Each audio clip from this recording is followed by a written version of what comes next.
You can't hire for what you want to be in 6 months. You have to be the business that you are today.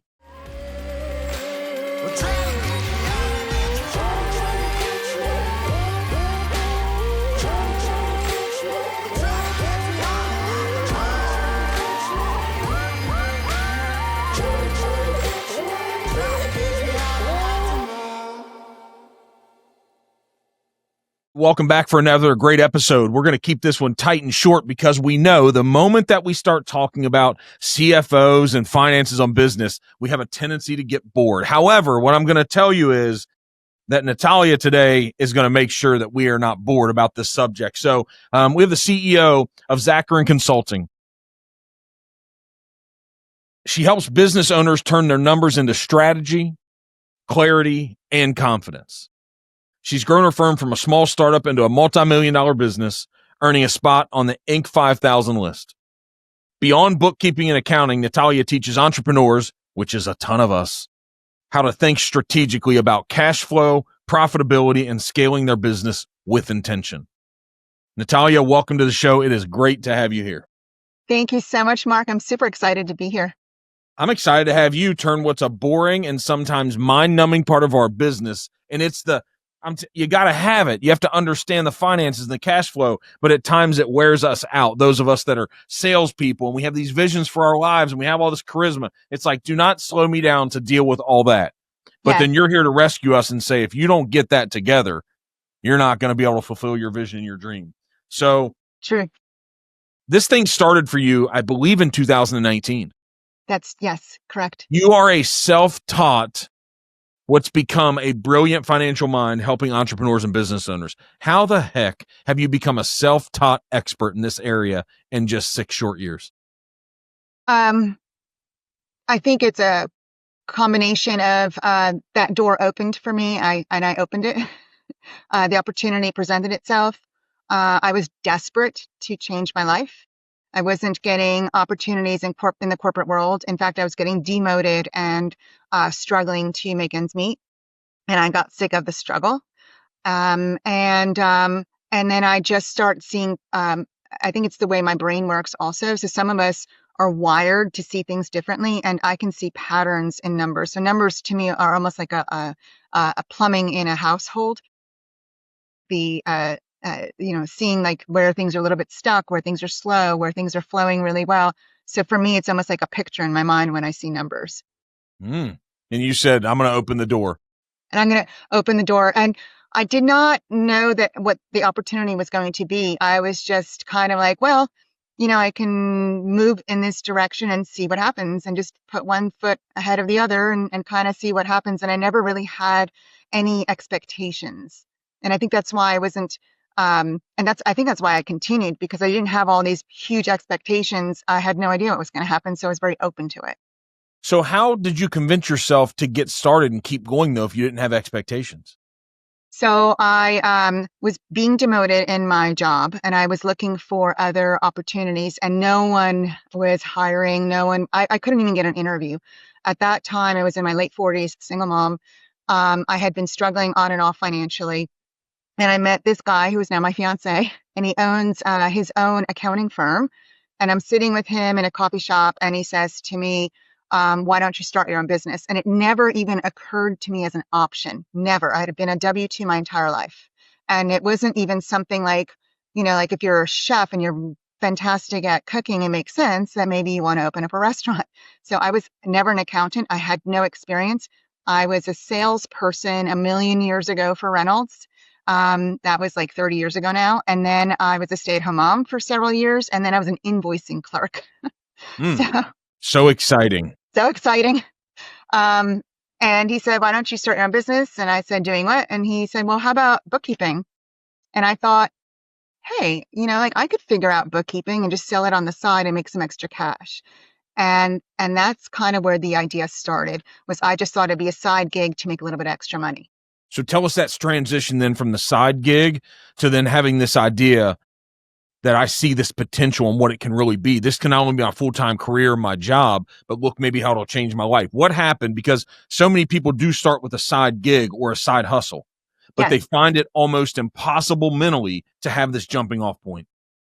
I knew that I would have to give up my job. I was still working full time. I was working on getting clients and working through this little 8-week program on how to start your own business because I didn't know anything about starting businesses. So I would do that in the night, in the evenings, weekends, at lunch hour. So basically, I was working a lot more than I ever had before and making less. And it got to the point mid-year where I wasn't making enough to have the jumping off point, but I was overwhelmed and I couldn't do both anymore. And so I had actually listened to a friend who had was giving a lecture, and she was a recovering meth addict. And she was talking about just burning the bridges of the past and moving forward and how the universe will align with you. And I was like, well, that sounds a little bit woo-woo, but I don't really have any other options. So I'm just going to go ahead and quit my job and try to do this 100% of the time. Because if I can get a couple of clients by doing this part-time, I should be able to get a couple more clients and at least make ends meet doing this full-time. And so in August 2019, the month I turned 50, I quit my job, and by November I tripled my client load, which wasn't a lot. It was only 12, but it sounds like a lot when I say tripled. Well, but before that, 2 or 3 months before that, 12 was a lot. 12. Oh yes. 12 was the difference between me being able to pay mortgage and my expenses, and not being able to pay them. So, it took 6 months to really figure out, can I do this? Can I sell, and will someone buy from me? And then when I started getting that confidence that it's possible and I just have to get better at closing people, and that's just a skill, then I went all in. Yeah. That place that you were at when you asked yourself, can I? See, now you already knew that you were already capable and you could. What do you Yes. think happened in our lives? We'll get into the minutia of the business, but because there's so many people that are asking the same question, can I? And what I know so often, and I'm like, well, of course you can. What happened then? Why did that change for you at 50? Because I know you said you didn't have any other option, but here's how I know you did. Maybe your brain said you didn't, but you could have accepted just continuous, repetitive positions being in employee places. True. I think part of it was I was tired of struggling and I wanted to thrive. And I was like, if I can't figure this out now, I'm getting to the point where I'm never going to figure it out. So this is it. And I didn't want to struggle anymore. I had been struggling for years. So I'd been single mom since 2012. So it had been a long haul of my mom helping me, and because I couldn't make my mortgage payment, and my mortgage was cheaper than getting an apartment, and my house was falling apart around me because I couldn't afford to hire anybody to fix it. And so it was just this ongoing where, like, if the dog got sick and it cost me $500, that was 6 months of paying $500 off, if I could. And I was just tired of this struggle. And I really was like, I need to figure this out. And if I can't figure it out, and I didn't ever, and I know a lot of people are like, well, why didn't you marry someone with money? I didn't feel like that was an option because I came out of a bad marriage. I Good wanted for to do you. it myself. Good for you. What would you go back and tell in 2012 and 13 in the Hmm. beginning of that single mom moment? Do you think that you needed to travel that journey all the way through to 2019 and all that struggle? Or would you now go back then and tell that Natalia something? I think I needed to go through that struggle to get to where I am today. I can see the path now from then, from everything that I've been through to now, and how that's helped develop who I am. But I think the one thing that I would tell myself going backwards is to believe more in myself. I always had feelings that I could do more and I could figure out more. But the world and people will keep saying, no, you can't, until you just say, yes, I can, and you just do it. All right. And now we're here in 2025, giving this to advice to all us business owners that have books that are a mess and a disaster. Oh, yes, I know. I know they have books that are a mess and a disaster because about 95% of new clients have books that are a mess and a disaster. How does that first conversation go when you reach out to someone, whether you're prospecting them or they find out about you through a referral? The best ones are the referrals, right? Yes. But where's that conversation start? I start by asking them what's been going on and what are their challenges and why are they talking to me? Because that's a great way to start any kind of sales call. Because sales is psychological, it's not intuitive. So you do want to dig in and understand what their needs are, and then fill in with what that you have the solution. So it's always like where you've been and where do you want to go. And most of the people that we talk to have no idea financially where they stand. And even if they have good financials, they have no idea how to interpret those to better their situation or to get to the next level. Hmm. Do you find you hear these same repetitive categorized problems? Like when you ask the question, you already now know, like, here's the 2 or 3 things that are going to come. I 100% know when I'm asking the question what the answer will be. At Yeah. this point, I've talked to thousands of people at this point. And I'm still in sales. I love sales. I do have a sales team, but I'm still in sales. So I love having my pulse on what's happening out there with entrepreneurs, with business owners, and explaining to them that even if they decide not to work with us, like here's the way it should be if you work with someone else. So I don't need you to work with us, but I want you to know what your next steps are so you can That's make so better good. decisions. When people ask you advice, like if I were to ask you 3 or 4 questions, is the context necessary on the category of sales volume of a business? Is it like 0 to a million to 2 million, 2 to 5 million? Or do you give different answers about strategy based upon those segments? Or does it all apply generally for everyone? There are certain metrics that are universal. Revenue is the metric that drives everything else. And if you want to grow revenue and improve profit, and improve cash in the bank, usually that has something to do with the revenue also. So a lot of the metrics are based on that, but every industry is very different. So the strategies that we would tell, for instance, a restaurant owner or a pharmaceutical business owner is going to be different than someone who owns a marketing agency. Very different. Hmm. Why is that? Because the generation, the margins, the cash flow, it all Yes. comes differently. Is that why? Yes, because some businesses, like if you're in a service-based business, you don't really have cost of goods sold. And the cost of goods sold is really going to drive the strategy differently. For instance, like a restaurant will have a very high cost of goods sold.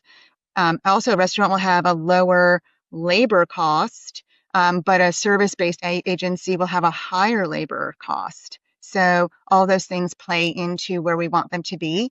Now, I don't like industry standards. So for instance, the typical accounting firm grows 8% a year and they are at about 20% profitability. And I'm like, let's blow that out of the water. So I don't look at benchmarks. I want us to blow those benchmarks out of the water. What is the first step? Asking someone what your problem is, but then the second step is it asking like, what are your goals? Does that matter? Like, Yeah. what do you want to do? What do you want to do? That always matters. The exit strategy or the strategy of like what we're going to do in the next couple of years is really, really important. Like, do you want to sell this? Is it sellable? Is it something that you can create as an asset?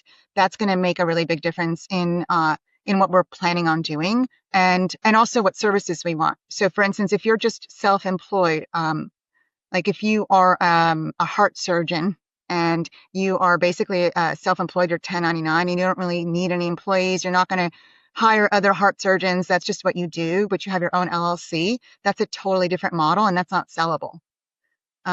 But you can still build wealth. Whereas if you're building and scaling a company with employees and they keep reproducing what you're doing, for instance, like, I don't know, in an IT firm, then that could be a sellable asset. And maybe you want to sell that in a couple of years. Maybe you don't, but it's good to start working on what does that look like to make it sellable, because that's going to make a healthier business also and a more profitable business. We all like profit. Yeah. We all want the goal Go is ahead. to build wealth. Yeah, Because wealth right. is a good thing. Yeah. Yep, and you need profit. You need profit to do that. Mhm. if you were going to start a different business for everything that you've seen over these past 6 years, if you weren't going to have your accounting consulting firm, if you weren't going to be a financial coach, what business would you start? Oh, I would actually start a landscaping business. I Please am tell. a plant fool. So in my past life or my second life, I feel like I live 9 lives because I'm I love what I do here, but I also have hobbies and other things that I really enjoy doing, and one of them is plants. And I wanted to be a master. I was a master gardener for quite a bit of time, and I wanted to work as a landscape designer. And then I was accepted into George Mason University in when I was a single mom, but I decided to opt out because in the years that it would have taken me to get that degree, and then there's no certainty or guarantee that you're even going to make a lot of money, I had to go right into just working. So I'd go back and open up a landscaping firm. So what do we do then to tell people to chase their passion? There's Or not? I'm not saying yeah, it's just a question. It's like, hey, would your advice be to chase your passion or not? yes. I don't know if so some people say chase your passion, the money will come. I don't know if I believe that. This wasn't my passion. I chased it to build something to help me survive, and now it's become my passion. So you don't necessarily have to be passionate about something. You can become passionate about it. I'm a true believer of that. And I don't know if everybody's passion is going to make them money, but there are strategies to make money. And so you're going to have to do things that maybe are counterintuitive or you don't like doing if you want to be a business owner and if you want to be successful. We all have to do the things that we're uncomfortable with and get out of our comfort zone. Um, and it's usually the things that we're the least comfortable with and we really don't want to do that are most important things to do. So passion helps to get over that. Mhm. Give me a strategy then to make money. Strategy to make money. I would say you have to have a market that wants what you're selling. Product market fit. Yes. Yes. And don't worry about competition. My goodness, everybody with a computer can be an accountant, Mhm. and they are these days. Mhm. The if there's a barrier to entry, it certainly helps, but then you will also have that barrier to overcome. And usually the barrier to entry is either going to be education or money. So that could cost you a lot of money, and you're starting below zero at that point to overcome whatever you've had to do in that barrier of entry.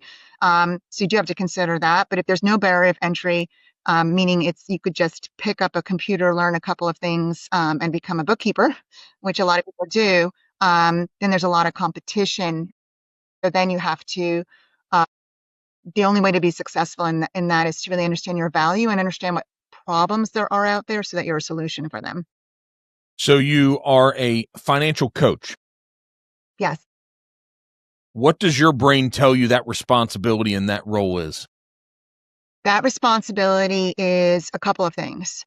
I truly believe that a financial coach or it's a fractional CFO, everything is led by the numbers. The numbers just tell us a story of what's happening and and give us a measurement of success. It just gives us data. That's all it is, right? It's just data. And uh, there's a couple of things that go into that. The numbers are really important. The data is really important. The trend is really important. But also, we talk about mindset and we talk about focus. Because as a business owner, you are getting pulled in a million different directions, and understanding and validating that this is going to be the most important step that you need to do to make the biggest impact, and having someone that helps to focus you in and reel you back in to do that, and maybe do the uncomfortable thing like reaching out to people. That's where the coaching comes from also, So and you a little bit of therapy too. yeah, a lot of therapy. What are you talking about, right? Yeah. Yeah. So you invoked fractional CFO, right? Because that's what you are, and a combination of financial coach and all the other things building your business. Give us a simplistic way to understand for the business owner that's struggling with books and thinking they need some accounting help. What is a fractional CFO? Because they're probably not making enough right now to pay a full-time CFO. That's a very expensive role inside of a company. And then Yes. what is a fractional CFO? And then we can talk about then how do we know when we need to go from a fractional CFO to a true in-house on-site CFO? Yes. So fractional, let's actually start with the true full-time on-site CFO. A business that's getting over 10 million in gross revenue. Now, obviously, it's going to also depend on your profit because it's a very expensive position. But that's when we start getting close to wanting to have an in-house financial department, including, at that point, probably a controller. And as you get over 15 to 20 million, you want to definitely have a CFO, because that person is going to get you to that next level. The problem with being a CEO or being the owner is that you can't do everything, and you will have to do everything in the beginning. But as you grow and scale, there's going to be people between you and your other people that you have now, to keep building you up and getting you to that next level. In the interim, because not all of us can go from 0 to 10 million overnight, and some of us never do. It's a very, very, very small percentage that do.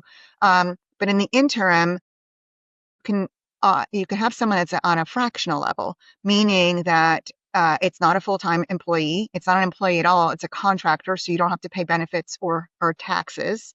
And instead of paying an over $200,000 to $250,000 salary and up for a CFO, you're now paying cents, like a teeny tiny percentage of that. When does it make sense to hire a fractional CFO? That depends a lot on where you're headed. So I'd say if you're at $1 million and up, that's always a good time. If you are smaller than that, but you are scaling, then you can hire sooner. So we're actually seeing people hiring us sooner and sooner, earlier and earlier. I have a couple of clients in the $350,000 gross revenue range. And then we also have clients up through 35 million in gross revenue range too.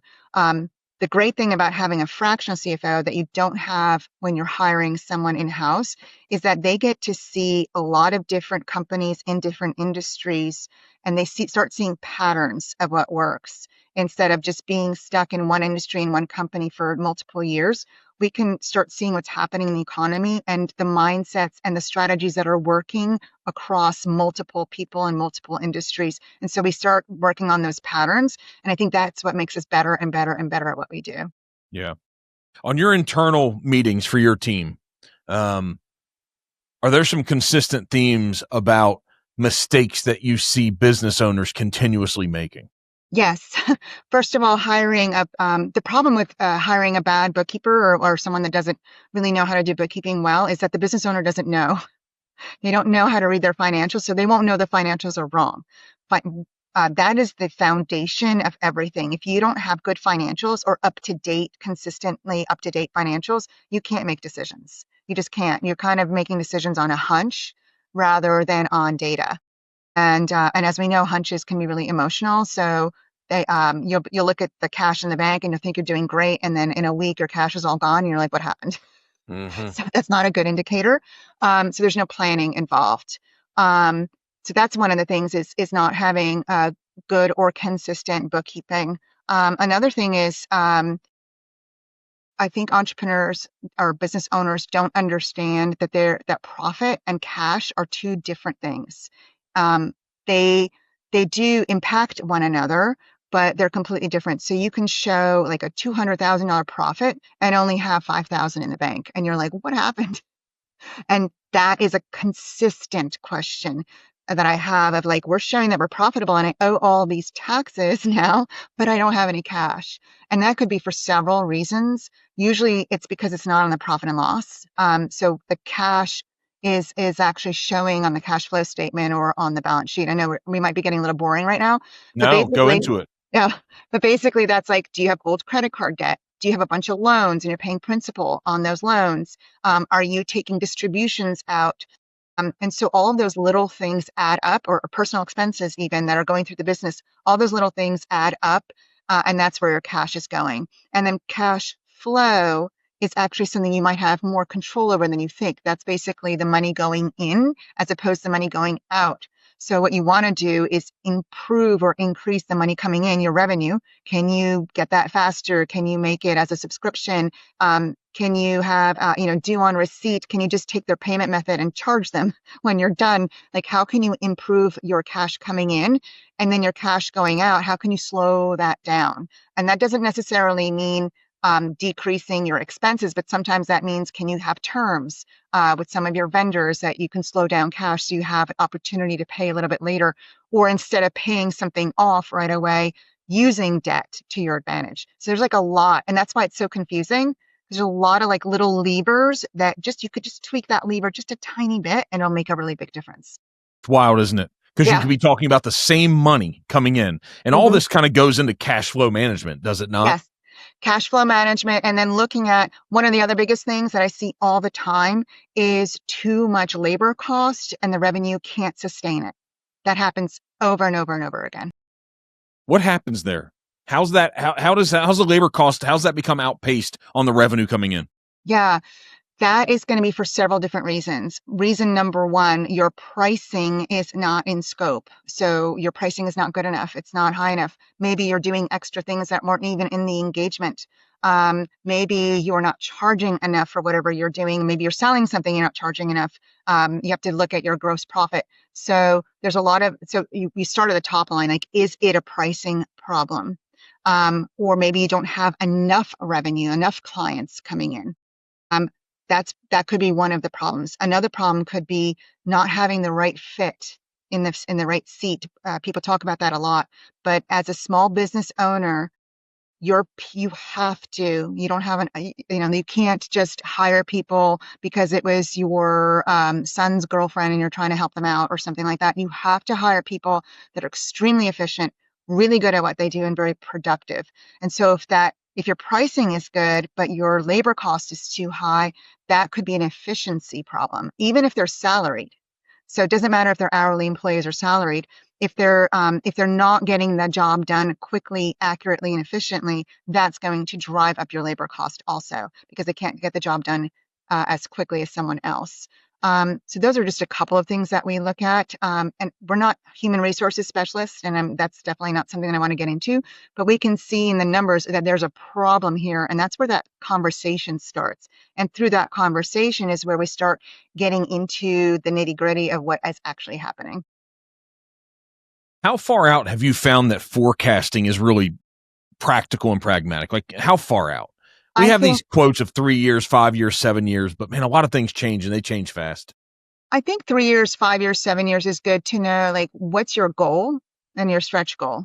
Um, I don't know if you can actually forecast that far out. It depends on the industry. Like if you're in manufacturing and maybe that is or if you have a sales cycle that takes a year to close, then you probably want to forecast further out. Most of us have a very quick sales cycle, and we don't have manufacturing that we have to wait for. So I would say forecasting for 12 months is probably sufficient.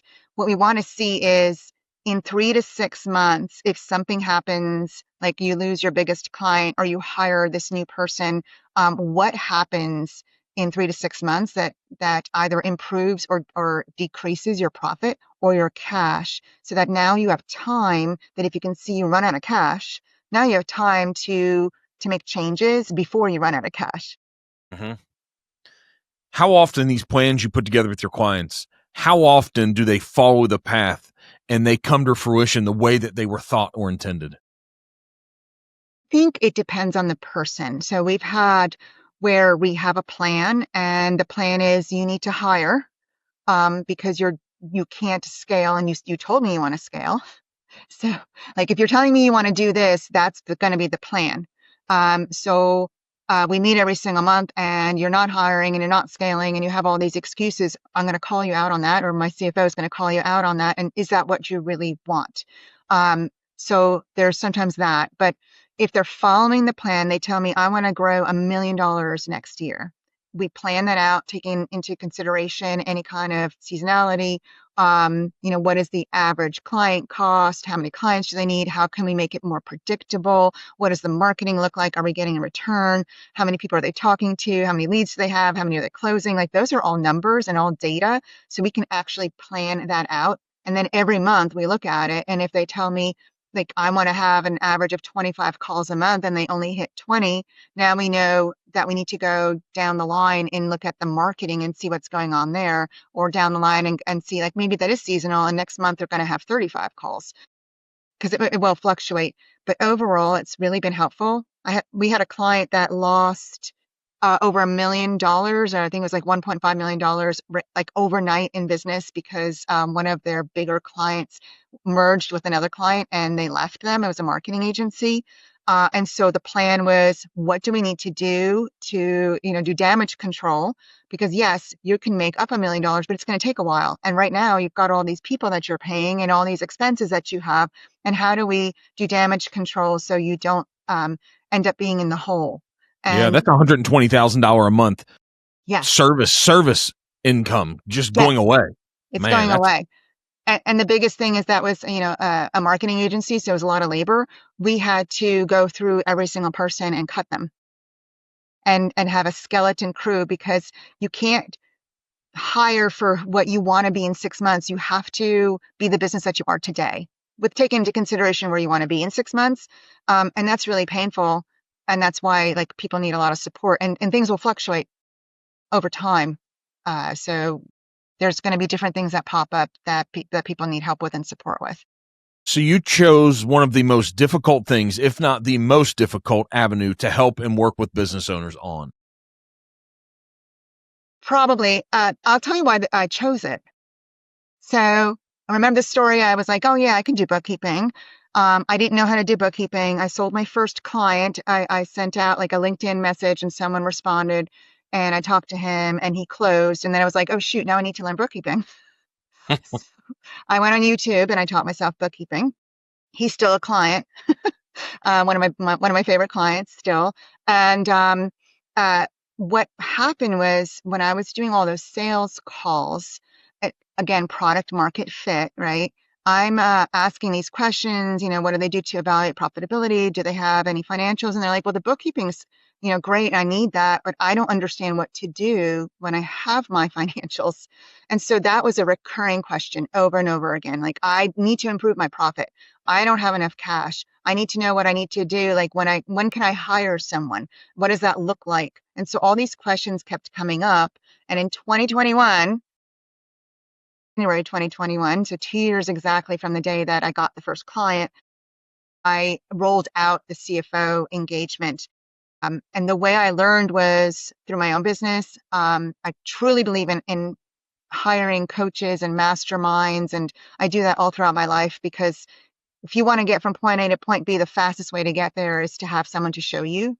And that's what the CFO engagement also does. So I have my own masterminds also that I go to, learning a lot, reading a lot, and building my own business as well. And was I great in 2021 when I first started? No, but I still was better than who was hiring me because I was really focused on that.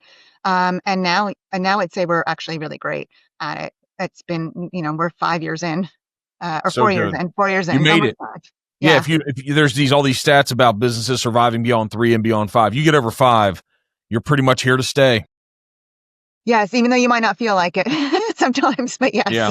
But the good news is you actually have a true choice then, Yes. right? It's no longer a matter of I need to make money because I need to survive. Now it's I want to build this because we're making a difference. There you go. Are there times when you don't accept and hire a client? Yes. If they're really rude or unprofessional, that's happened. Really rare, but it has happened. I'd say less than 1%. Usually we've already hired them. We didn't know. We gave them a chance and then they're just screaming at us. It's not worth it to do Yeah. that. Yeah. With taking into consideration that most people that start businesses are going to be a very high A type person that's going to be kind of emotional. Taxes and money is very triggering. They need to get things done. They're going to be a little bit short sometimes. So that's fine. I mean, like that happens. And they're going to be more assertive than the average person. And so we know that. But someone that's really rude or mean or uses foul language is like screaming at us like, life's too short. Yeah. Go find To someone else. go through that. Yeah. When you have friends Mhm. that you take the CFO hat off and the financial coach hat off if you can, and you go to lunch or you're having a glass of wine and they ask you, they say, hey, I really want to start a business. what advice do you have for me? They're not asking you just as the CFO brain but just in general, like, should I? 100% entrepreneurship is not for everybody. So I would say first, you're going to be making less money and working more than you ever have in your entire life for probably the first 1 to 2 years. You have to become almost obsessed with it to survive, and you have to keep learning, and you have to get really, really, really good at sales and You know pricing. what occurs in my brain though is that how many people do you interact with? Doesn't matter if they're running their own business or if they're an employee. How many people want to improve and change their life?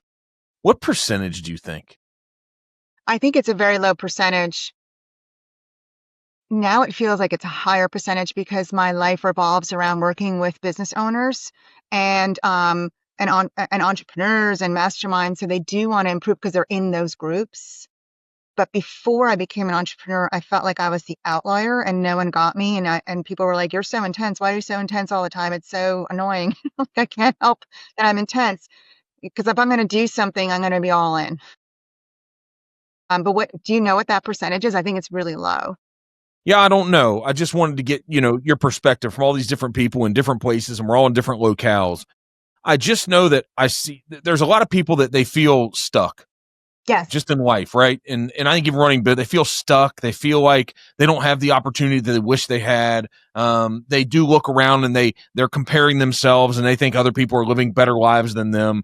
So I'm not saying that they're willing to do the necessary work to change their life, but that's interesting that how many people actually think that they want to improve their lives. You don't think it's a big percentage, huh?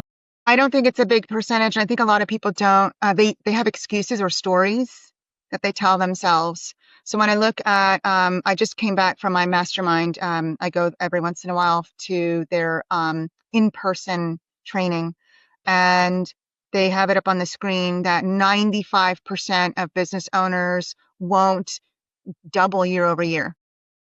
And why? And then there's like this huge list of excuses. I have children that I need to spend time with. I have a spouse. I have health issues. I don't have the money. I don't have the time. I don't know how to do this. Uh, yeah, I didn't have any advantage either, to be honest. None of us have Yep. an advantage. Some of us are a little bit better at some things than others, but most of us don't really have any advantages, certainly not across the board. And the difference is that the person who gets to the next level is they're more self-aware. I think they don't allow those stories to hold them back. They know that they are the only common denominator in every choice that they've ever made in their life, and they are very consistent, and have maybe even a tougher skin with getting yelled at, getting no's all the time, having to figure things out. So we all are. None of us really truly have an advantage. And if you think someone did, they actually did not have that advantage. They just kept trying and trying and going and then iterating, right? Like looking at what they did and looking at without judgment and understanding how can they improve that. So good. So tell us who Natalia's ideal client is as you're growing your business. And if you say you don't have an ideal client, we're for all of them. Okay, right. But who do you give a high five to your team and you're like, all right, we're executing our goals? Who's your ideal client? So for bookkeeping, anybody, right? Everybody needs bookkeeping. For fractional CFO services, I would say typically, if you're at 500,000 and up, definitely if you're at 1 million and up, and if you're planning on scaling, you really want to scaling, not just scaling, but improving. Let's call it improving. Improving your profit, understanding your numbers at a much deeper level, and understanding what next steps you want to take every single month in your business, and having someone holding you accountable. So if that's you, we would love to work with you, and really help you to understand and move forward faster. And honestly, some people hire coaches and us together because we're a little bit different. We are strictly very, very not money, very numbers oriented. We're looking at the money, right? We're looking at the numbers, whereas other coaches don't look at the numbers as deeply as we do. But yeah, I think that any of those would be great.